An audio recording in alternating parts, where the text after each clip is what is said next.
you see us going live on I have it on up. Twitter? I don't see us live on Twitter yet. It takes a couple of This is minutes. the cold open for anyone who's watching on YouTube. All right, here we go. And we're live. Hi, I'm Dave Garrett with dVIN Labs. Thanks everybody for joining us for another wonderful Wine Wednesday. Much appreciated for coming. I think this is probably oh no, I think we do one next week, and then I think we're off for a couple of weeks in August. But before we get to our kind of amazing guest that we have today, we got a bunch of new faces that I will introduce you to. But before we do that, I'm going to bring Rodolfo up to talk about the drop that we've got tomorrow. So Rodolfo, without any further ado, why don't you tell people about the drop, because Rodolfo's got to sign out in a minute, and then we can get on to the topic of the day. So Rodolfo? I'm sorry to miss it, but I will catch it when we have the recording. It's great to see you, Billy, and I'm sure it's going to be a really interesting conversation. Rodolfo, that's me, and I'm one of the co-founders of dVIN and Club dVIN. Wine nerd and aspiration for even greater wine heights. So tomorrow tomorrow at 1 for our membership. We're doing a wine drop, which we do nearly weekly, and it's going to be Chateau Montrose 2022 vintage. Very exciting. Triple 100-point scores. That's a rare thing to accomplish. Last time they saw that was in 2016. We have a limited allocation of the wine, and it's going to be a good value, believe it or not. They exist in second growth Bordeaux, and 2022, which is a fantastic vintage. So I'm really excited to be able to finally bring this wine. I've been sort of searching for the sweet spot in terms of quality to price ratio. And if you're not a member yet, reach out to us. Because it's just one of the many benefits of membership in the Club dVIN side of things. And hopefully that was the drinking window for this start. This is a 2022. It starts 2022 and 2032. And Montrose is famous for its longevity. And so I would say at least I would say probably 2030, another 5 years, you can take a crack at it, and then longevity wise, it's decades. It is very long lived, and it's known for its evolution over time. So no, you don't have to wait forever, but and that's why it's wonderful that the wine comes in lots, and you can purchase. It comes in lots of 3, and you can purchase up to 4, so you can watch it evolve over time. That's the beauty of Bordeaux. Very, very exciting. And as I'm sure everybody knows, just for any new people, when you buy wine when you're a member of Club dVIN, you buy wine on the dVIN platform. Your wine is tokenized. It comes straight from the winemaker. It's stored at Bordeaux City Bond until you're ready to take delivery. But it's also available because it goes straight from the winemaker to Bordeaux City Bond. It's also available for resale. So if you want to buy it as something to drink in 10 years or so, that's great. Or if you want to buy it to trade, you can do that as well. So if you're interested, please let us know in the chat or DM Rodolfo. Anything else, Rodolfo, about this? Anything amazing about this drop before we let you go? And we got Jana. Okay, I'll let you guys get to it. Hi. But it's just really exciting to have access to to a wine which arguably could be first growth. And 2022 was just a fantastic vintage. So I waited for this one. I searched for a while to be able to acquire it at the right price point. So I'm really excited we finally did. Go Rodolfo. Ow. Thank you. I try to be modest, but Jana always finds a way Does it to. embarrass you? Is that No, that Well, can't thank you possibly very much, happen. Rodolfo. Thank you, We guys. appreciate it. Thanks for popping in. And I know you got to go, but good to chat. And now let's start the actual real part of the show. And Jana, thanks for showing up. Clearly, it's because you don't trust my hosting capabilities. So I will. Why don't I no, step back for a second and absolutely let not. you do a proper intro? Proper intro, proper start of the show. Oh my God, no, no, With no, a terrible connection from Billy, look, we haven't Lisbon. met. Hi, Portugal. No, I just wanted to pop in and say No, you got no connection. hi. And Technical look, there's problems. I actually just checked into my Airbnb in Portugal, and I don't know if my wife. No, okay, I'm leaving. Yeah. Bye, Jana. Thank you. Good to see you. So, anyways, that was Jana. I'm gonna try to do a subpar job at hosting today, since she has a terrible connection. She's in Portugal for the week with her family. So for those of you who don't know, I'm Dave Garrett. I'm co-founder and CEO of dVIN Labs. You're here for Wine Wednesday. Every Wednesday, we kind of get together and raise a glass and talk about issues around wine. We're dVIN Labs, as you probably know, is a blockchain company. We're building the operating system for the $500 billion wine industry.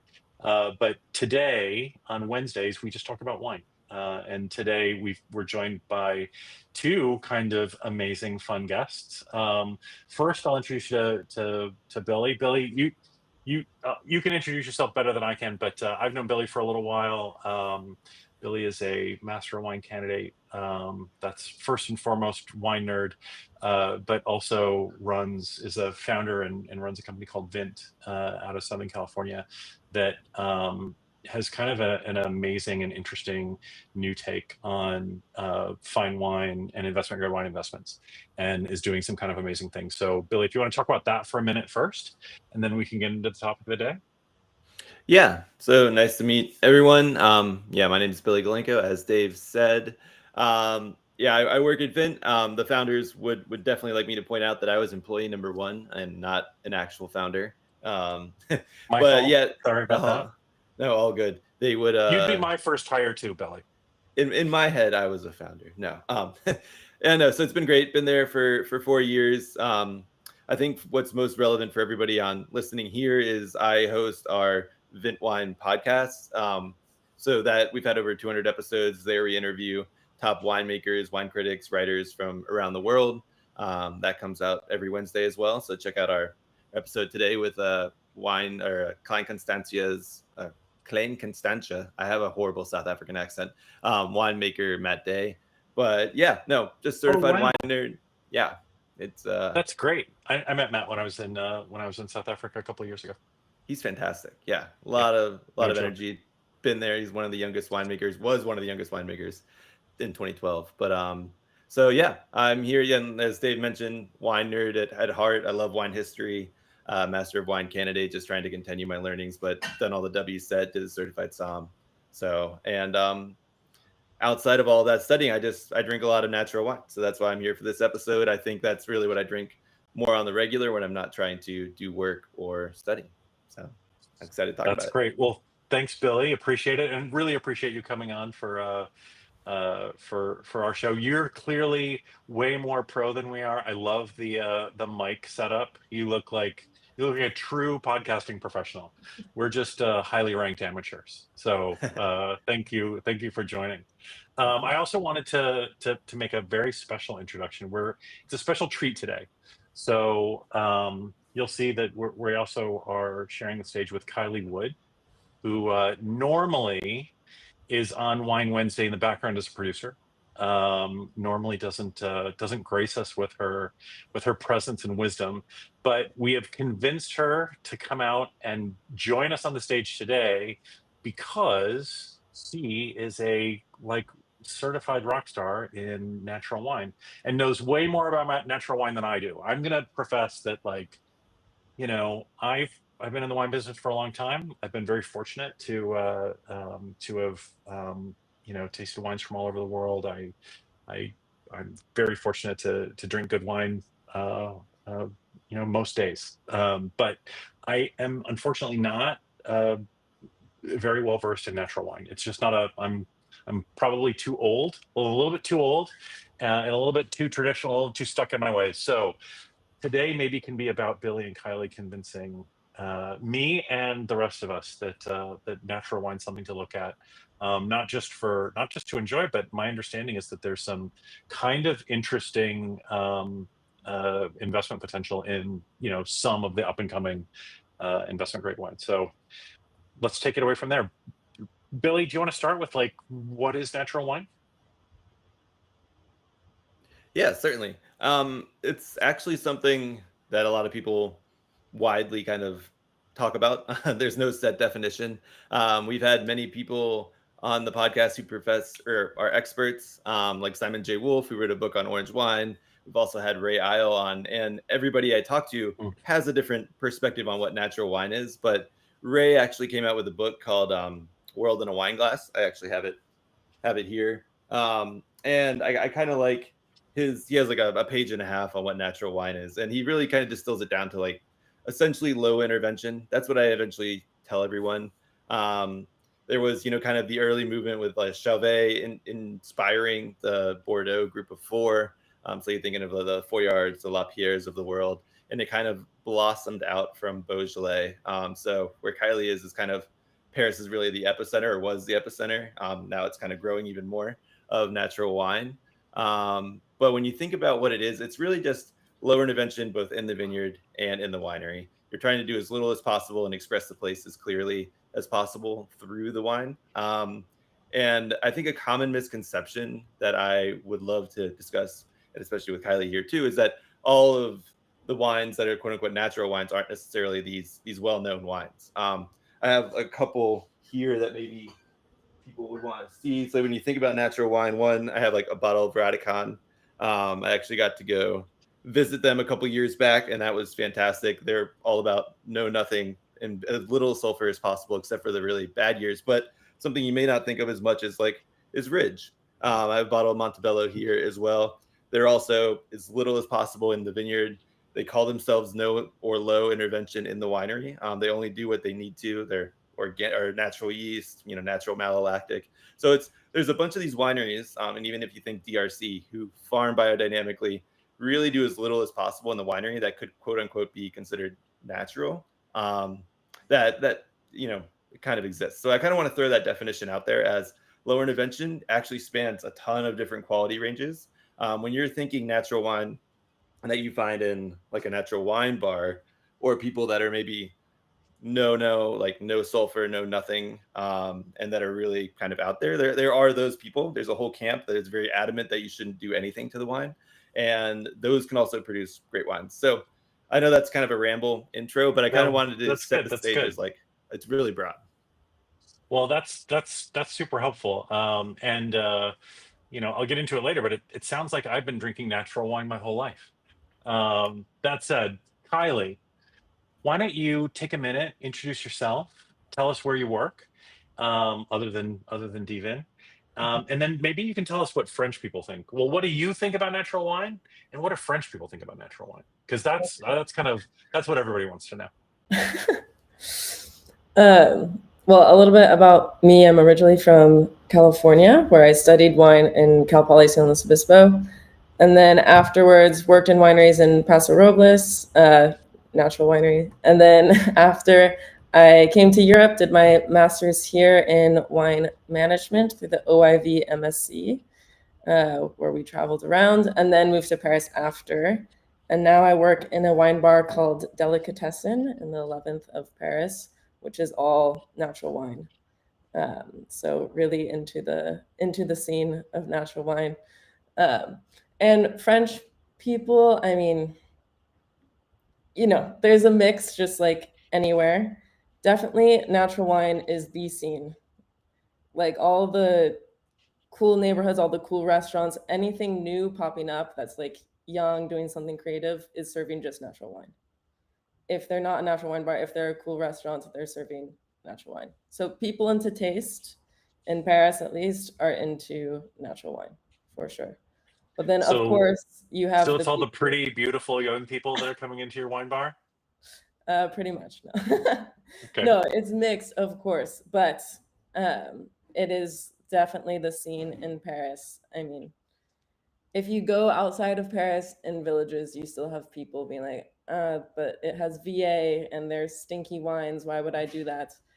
But I would say in Paris, it's pretty natural wine, natural wine. So it doesn't, so when you say natural wine, it doesn't mean stinky.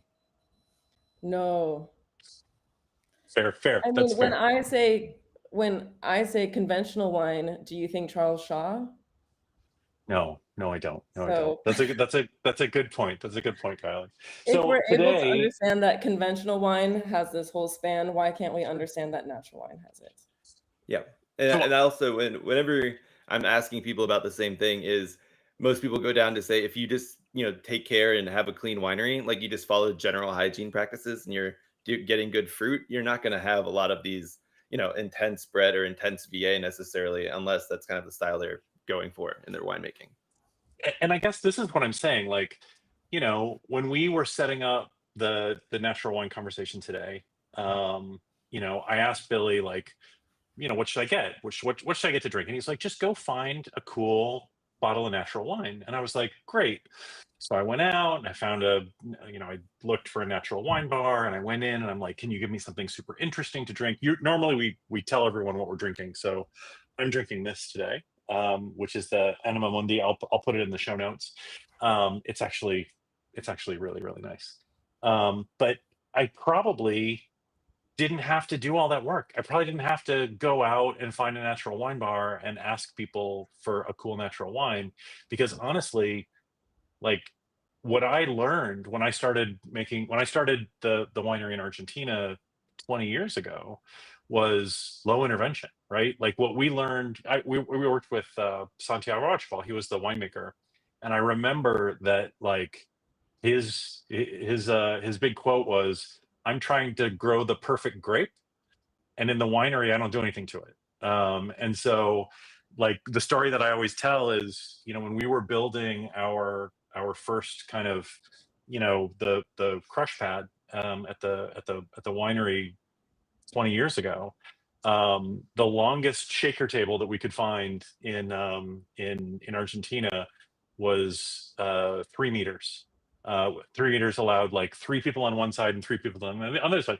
What a shaker table is like, as the grapes come in, they get destemmed, and then the grapes kind of go on this conveyor belt where people can kind of, you can take the raisins out, you can take the leaves out, you can take the, all the anything that shouldn't go in the barrel or shouldn't go in the tank.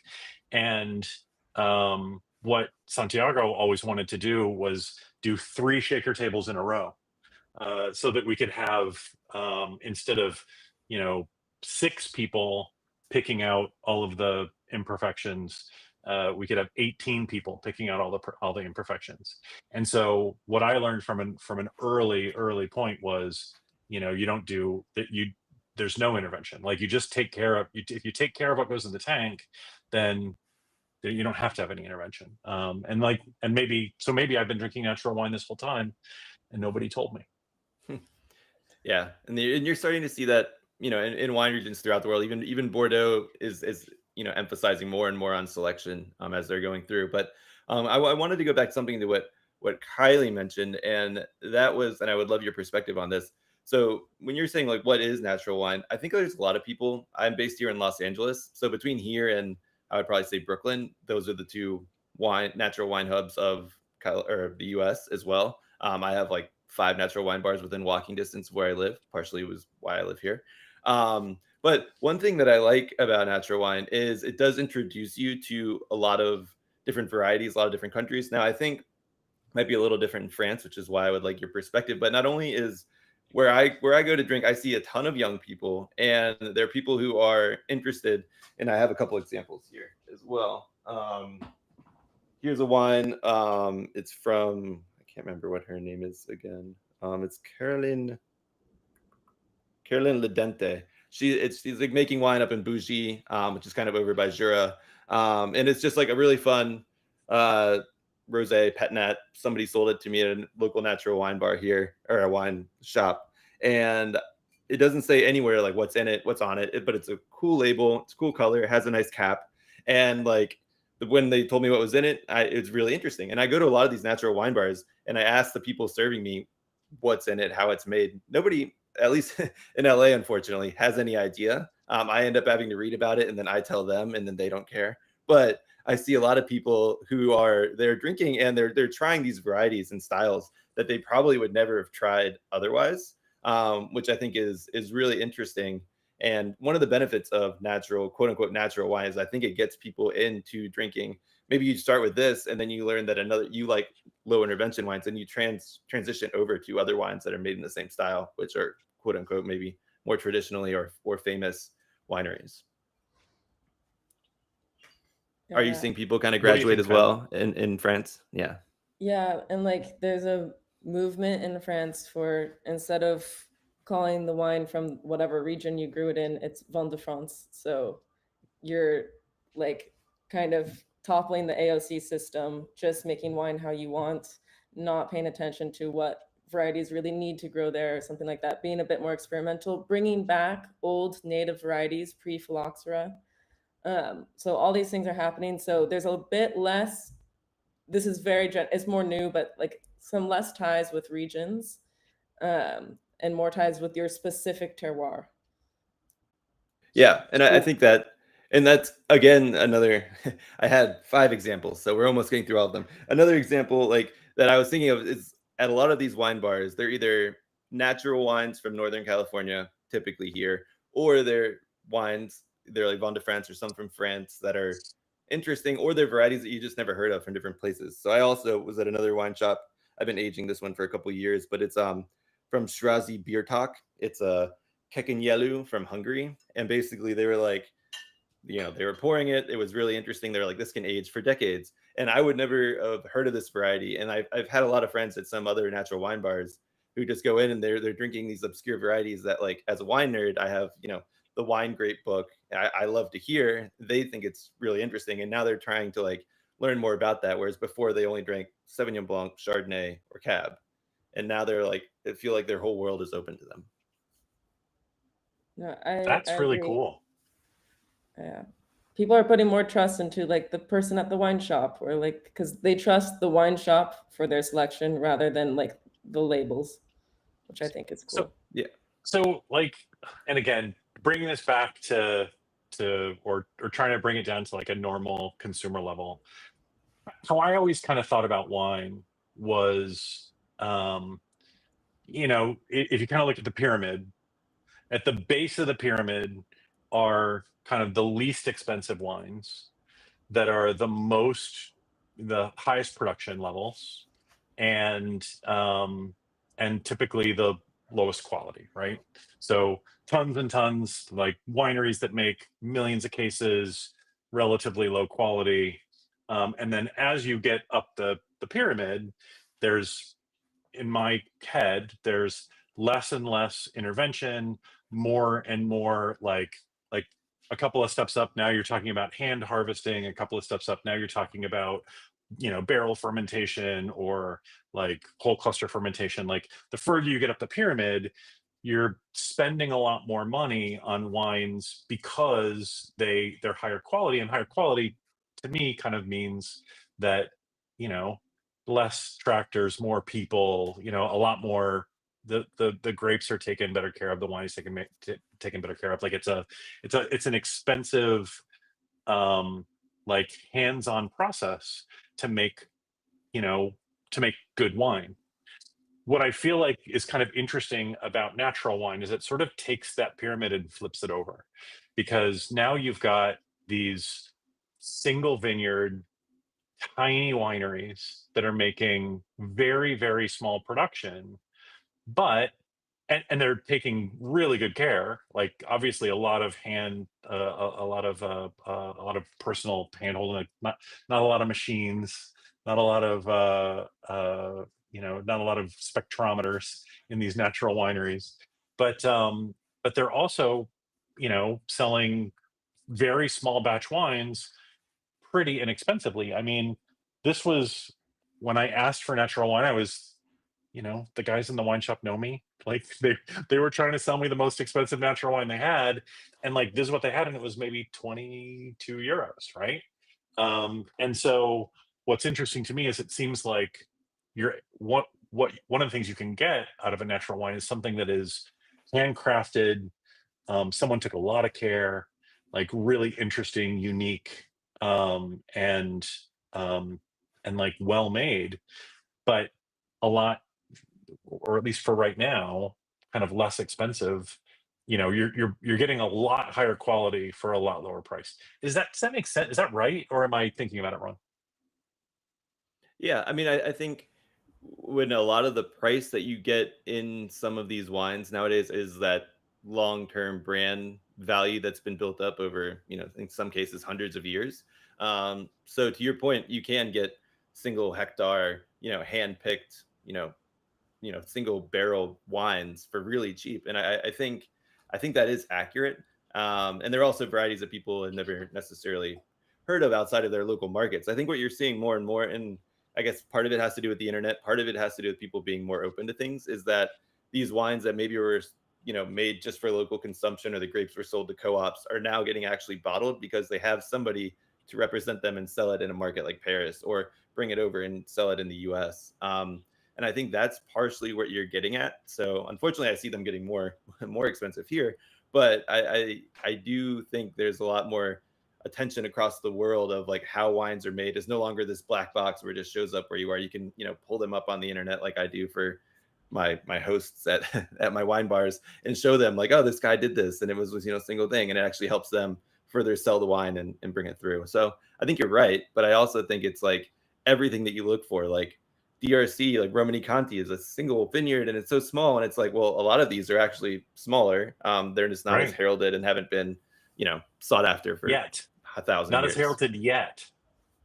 Potentially, yeah. Or they're made in a style that's for earlier consumption, which has been loved Yeah. in their local villages and Right. nearby, that just haven't been able to make it to where we are in time. Kylie, are you finding that, like, is that right? Do you think, what do you think about like being in a wine bar that's selling natural wine? Like, two things. First, what is the pricing like? Like, do you feel like the pricing is, you're getting much higher quality wine for the pricing? And second, what about the storytelling? Like, some of these heralded, the DRCs and the Chateau Palmares of the world, like they've got these stories that everybody knows. Like, how interesting, fun, difficult is it when you're in a natural wine bar where you've got, I assume, a lot of labels that no one's ever heard of, and they kind of want to know the story of that wine. Like, how hard is it to kind of keep up with that? Are the stories interesting? Are they better stories? What do you think? Yeah, I mean, it is hard to keep every winemaker's story in your head, and so it's definitely a learning process. It's something you get over time, and a lot of times people come in that are super international wine, and they already know the stories of a lot of producers. So maybe they come in and they know what they want, and they're leaving with it. And sometimes they know the stories of a lot of people, and they're looking to discover new producers. Like, I like this producer. Who else should I discover similar in a different area? Things like that. And then also people who have no idea really about wine or natural wine, that just want something that's light and easy drinking. And so there's also, you don't have to be curious about the story to be into natural wine, even though that is a huge aspect of natural wine at this point, of really knowing the farm and things like this. And pricing, yeah, I mean, it's way cheaper for the quality you're getting.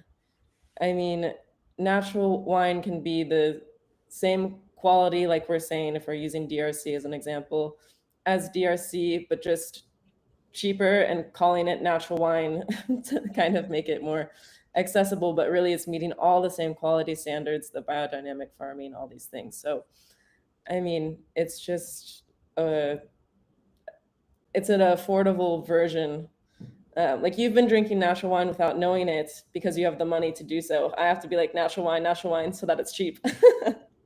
Fair, that's fair. Do you see in France, like here, a lot of my friends, and I guarantee you, if I just went and surveyed people at the natural wine bars, they really wouldn't know the top gross of Bordeaux. They wouldn't be familiar with the top French wines. Do you think your drinkers, the younger ones in particular, would be impressed if you just pulled out like a bottle of Palmer as opposed to some delicious natural wine? It really depends. It's quite mixed. I would say there's French people that are generally a little bit into wine do sort of know the main houses of a lot of regions. Yeah, I have to say. that I think makes there's sense. a higher general wine knowledge. So yeah, they do know the big labels without being super into wine. So one thing you touched on lower ABV, and then I think that just has to do with the lower intervention and picking at the right times. And when you pick at the right times to maintain acid, when you don't have to add acid in, you get these lower sugar levels and lower ABVs. But so I think that's also part of the popularity. But I did want to ask what it's looking like in France in terms of people trying to capitalize on the natural wine movement. Because I actually have in my third example, because it looks just like my other one, or my fifth example, this bottle called Whiny Baby that's sold here in the US. I don't know if you guys can see it. Whiny Baby, I love it. It's literally targeted to Gen Z. It has a part to like put notes on the back. We actually had the founder on because I just saw this in Target and I was like, this is ridiculous, on the podcast to talk about it. She's like a 26-year-old entrepreneur, Jess Drury. And basically it was just targeted to people who like saw wines like this, didn't want to know the backstory, and they just wanted something pretty and pink. I mean, even the top of the bottle is almost exactly the same. And it's interesting to me that, like, unfortunately, this bottle is a lot harder to find, the French one, and this one is, I mean, it's fine, but it's, you know, kind of traditionally made. It's 13% as opposed to this one, which is 11. But are you guys seeing in France as well? Like, obviously, I think this is where natural wine's starting to get an interesting reputation because it's hard to scale, like you've been saying, to keep this quality, to keep these stories, and to get it in front of everybody. But now everybody's asking for it. So I think there are some actors coming in who have lower standards, maybe in the winery or in their quality level. I'm not saying Whiny Baby's bad. It's just like a mass, large produced thing, that are, you know, kind of riding on the coattails or masquerading as natural wine as well. Yes, that is for sure happening here. So Nicolas, which is like the big wine chain in France, like the wine store, just opened a natural wine section, which is basically not natural wine at all. It's organic wine, but conventional, that they're calling natural wine. And so, yes, of course, this is happening here. Also, organic does not mean natural. It's a good step in the right direction.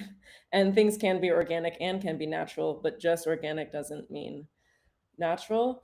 So yeah, I mean, that's definitely happening here. And like these crazy kind of, not crazy, artistic kind of fun labels on wines that are conventional to try to get these people that hear about natural wine. But yeah, I mean, it isn't scalable so much. You have to accept that if you hear about a label somewhere, you don't get to just get that label at your corner store. You have to explore the natural wine in general. It's not about labels. Exactly. And that's one partially of the things why that, I was, yeah, I was gonna say, that's what I was telling you, Dave, that like if you find a natural wine you really like, maybe buy 2 or 3 bottles if you see it there, because it's hard, at least in the US, it's hard to find it again. Yeah. So well, and that's kind of leads to an interesting thing, which is, so one of the things that we say a lot is, you know, wine's tough to sell because, you know, you walk into a wine shop and every bottle is the same size. They're mostly the same shape. There's only a couple of they only come in a couple colors. They've got, like, you know, 4 square inches of real estate to tell their story. and they kind of have the same utility, right? Every bottle gets you almost just about the same amount of drunk. So like you've basically every wine, and you don't know if it's good or not until you've opened it and ruined it, right? Until you've opened it and then it's done. So like you really have to tell the story. Wine is all about stories. Wine branding certainly is all about stories. So I guess the question that I would ask you, Kylie, is like, I know how to tell stories about, you know, Chateau Palmer and DRC and Krug, but tell me, like, what's the most interesting story you told about a cool natural wine in the wine bar this week? Oh my gosh. Putting you on the spot. Yeah, that's so on the spot. If you need a minute, I can. Yeah, Yeah, you go in. Billy, why Yeah. don't you throw it out? So while she's working on that, I will say also the stories that you tell are different. You don't necessarily have people like me coming in and being like, well, how long was this on the skins? You know, what's the pH on this? You have a lot of people just throwing out the term, you know, obviously it's overused, but like funky, or like I like something that's like bright. And there's actually like a whole different language, and you could even look at just some of the natural wine bar menus where it's like they're kind of describing the essence of the wine, and then they kind of, when they're talking to you at the, like selling it to you, and Kylie can elaborate on this, like maybe they say how it got that way, or they give you a fun fact about the guy, like he has 5 pigs that like walk through the vineyard, and you know the acorns that he ate help do something. Like sometimes it's not even tangential to exactly why the wine tastes the way it is, it just helps you visualize and like where it came from. So it's a little different than the traditional wine selling experience, I would say. What do you think, Kylie? Is it like, is it about the winemaker? Is it more about the winemaker? Often, yes. Like there's a natural winemaker. I admit I have issues remembering French names. It's very difficult for me. But he practices what he calls extreme organics, which is like biodynamics, like on steroids on top of that. So this is like an interesting story that people are like, wow, he's making everything from scratch. Everything's from on site. Everything's like a farm where what they eat is grown on site. They have their own garden. They have their own animals. They have their own winery. Like everything's on site or from neighbors if they have to. So these are people really living off the land, and people find that story very charming. And it is charming and it is interesting, and we should be moving to more local, Yeah. It's better in a million different ways, right? It's so much better. Sometimes I get annoyed at Paris for it's a little bit hard to find wines that aren't French, but at the same time, I mean, that is sort of how it should be, right? Yeah. So you should be drinking the wine from your area. That's the most sustainable. You should be eating the food from your area if you can. That's all privileged. But yeah. So, if what we're talking about is sort of a new, I don't even know if it's a trend or whatever, but this new sort of epoch of winemaking and wine consuming seems to be, let's call it natural wine, but like a lot of the elements of that are, low intervention, which is something that's for hundreds of years, or let's say for at least decades, has been considered a mark of high quality. It's low intervention, low yield. Most of these brands that are making wine, like they're not buying grapes from all over the region. They're typically, single vineyard or a single, like very, very terroir driven. So when I think about like the scarcity element, when I think about the handcrafted element, when I think about the low intervention, super high quality, like that all leads me to think these things should be collected, right? There should be some real value. Like at some point, someone's going to see these as potentially having a secondary market and having an aftermarket or being investment grade. And that kind of takes me back around to, Billy, the day job. Like, can you talk a little bit?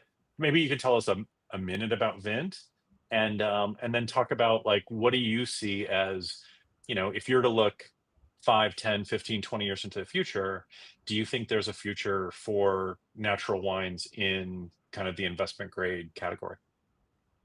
Yeah, so Vint started as a basically a vehicle to try to allow people to invest in wine, like the most expensive wines in the world, and basically buy a share in those. So like we'd have a collection of DRC, and people could buy a share because they couldn't afford bottles of DRC. That was our early days. Over the years, the model has kind of evolved from a fund model, and now there's different approaches, kind of more institutional ways that people are investing, but that transitioned into a wine retail shop where we basically exit some of these wines through. And to your point, you are seeing more of these wines that would be quote unquote natural. Like I was saying, like even like DRC, for example, is biodynamically farmed and Sure. minimal Yeah. intervention in the winery. And I've talked to a few people. I mean, there's a lot of our own producers as well, and even like we sell like Jolie, some of the best wines from the Loire Valley on our like on the marketplace now alongside all of these other expensive wines. So I do think they're collectible. I think it all has to come down to the winemaking and the style. And if it's going to be like a Vin de Garde and something that you're going to want to, you're making purposely for it to age. A lot of these again were meant for easy drinking, not developing. So I think that was maybe the first hurdle. But I mean, here I have sommelier friends drinking, 10, 15-year-old Beaujolais, from Lapierre, Foillard, all these folks. At my wedding last year, I had a 2008 Radicon that, had aged beautifully. So it's like some of these wines that are meant to age, that had the tannins, that had the acid, it had everything that you needed. It was just a Robola. Yeah, they can certainly age. I just think it has to do with the winemaking style. And I think there's just a perception that they're either all meant to be drink young, or they're all flawed, or they're all exactly the same. I think, as Kylie said, there's a huge spectrum, and I think people need to start seeking that out. Do you see people in your universe collect, like, are they, the French are famous for collecting rare wines. Do you see, like, are you getting wines that you would consider rare that people are coming in and wanting to buy to collect, Kylie, or not yet? I mean, there are some higher end wines in our shop, but nothing, so crazy. That's not really our niche, and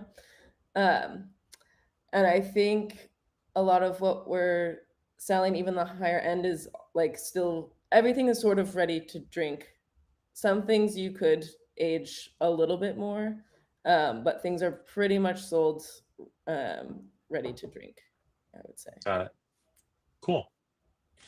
Well, look, we're getting close on time. So the last thing that I really want to ask you, Billy, is like, what's next for the MW program? Like, what's your next, what's the next hurdle for you? And how can we help root you on? How can we and the whole audience help root you on? Just for those of you who don't know, the Master Wine program is it's widely considered to be one of the most difficult programs, one of the most difficult tests or series of tests in the world. There's only 285 living masters of wine right now. I think that's true. And I know the number of very, very, very smart people I know who weren't able to. I hope this isn't intimidating for you, Billy, but very, very smart and very, very, like, way smarter than me, know way more about wine than I do, that we're not able to make the cut, terrifies me, I will tell you, about the program. So Billy, what's the next step for you to be number 287 or 289 or whatever it is in the world, by the way? Yeah, it may take years. So I took the stage 1 exam in May, and so we get our results in September.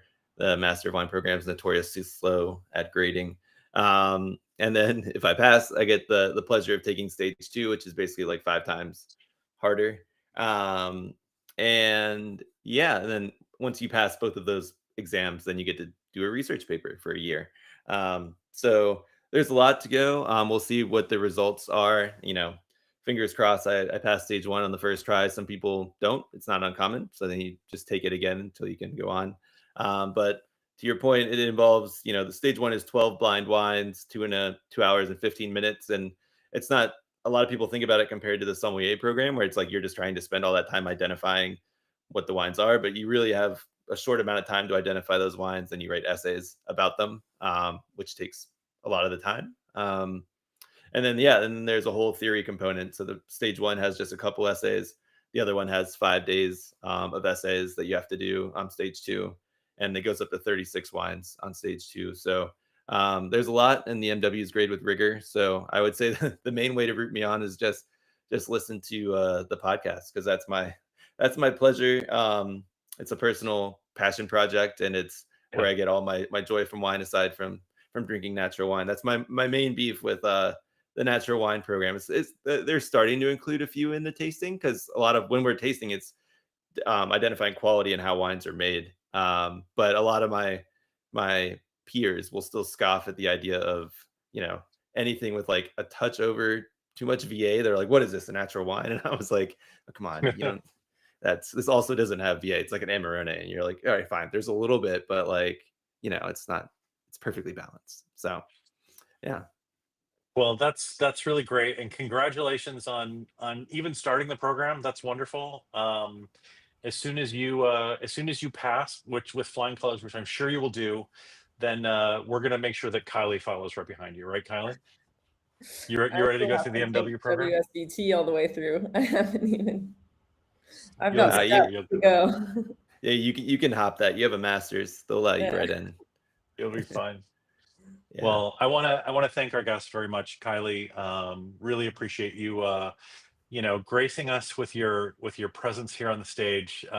Producer Kylie, thank you so much for lending your wisdom about natural wines, and we really appreciate it. I'm sure after Jana sees this, she's going to make sure that you're a guest pretty frequently. So don't you should you should probably get one of those fancy microphones like Billy. So I see that in your future. And Billy, thank you so much. We've known each other for a little while. I really appreciate the friendship, and I appreciate the conversations that you and I have had over the last couple of years, and watching your progress, and certainly everything with the podcast.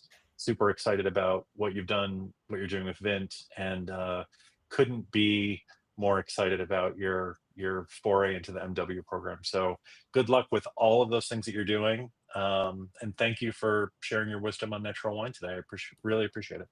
Yeah, I appreciate you giving me the opportunity. It is what I drink on a regular basis, so I'm really excited. I rarely get time to talk about it.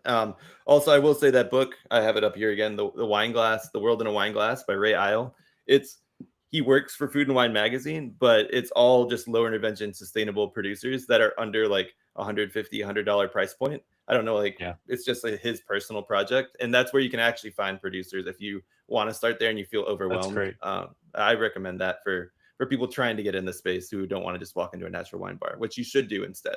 But if you don't want to, that's super great. I actually, so I know Ray. Ray interviewed me, I don't know, 15 years ago for Food and Wine magazine. So we've kept in touch a little bit. So I actually didn't know about that book. Did it just come out? Is it recent? It came out last year. So we had him on, I guess, in August last year, I think, or July, cool. And it just came out right before that. Yeah. But I'm actually catching up with him tomorrow. So I'll tell him you said hi. Tell him I said hi. All right.